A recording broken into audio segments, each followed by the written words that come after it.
तो दोस्तों आप सबने पावर स्टार पवन सिंह और शुभांकर मिश्रा का पॉडकास्ट देखा ही होगा, जिसमें पावर स्टार पवन सिंह बोलते हैं कि मैं उसे अपना कॉम्पिटिटर नहीं मानता। लेकिन खेसारी लाल और शुभांकर मिश्रा का पॉडकास्ट में देखा गया था कि खेसारी लाल ने बोला कि मैं उन्हें अपना कॉम्पिटिटर मानता हूं, पहले उनके जैसा बॉडी बनाना सीखा, उसके बाद उनके सामने बैठा। और जब पावर स्टार पवन सिंह अपने पॉडकास्ट में बोला कि मैं उसे कॉम्पिटिटर नहीं मानता, वो उसे मैं अपना भाई मानता हूं, तो भाई खेसारी लाल की तो हवा ही निकल गई। फिर जब खेसारी लाल यादव से पावर स्टार पवन सिंह के पॉडकास्ट के बाद पूछा गया कि आप उन्हें कॉम्पिटिटर मानते हैं या नहीं मानते, तो खेसारी लाल ने क्या जवाब दिया? आप उनको अपना कंपटीटर मानते हैं क्या? नहीं।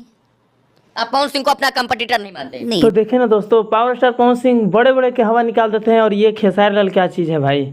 लेकिन कुछ भी कहो यार, खेसारी लाल के अंदर बहुत अकड़ है भाई। लेकिन कोई नहीं, धीरे धीरे निकल रहा है अकड़, और पूरा निकल जाएगा एक दिन। तो इस पे एक और वीडियो लेकर के आऊँगा। तब तक के लिए हमारे चैनल को सब्सक्राइब करके वीडियो को लाइक और शेयर जरूर कर दें।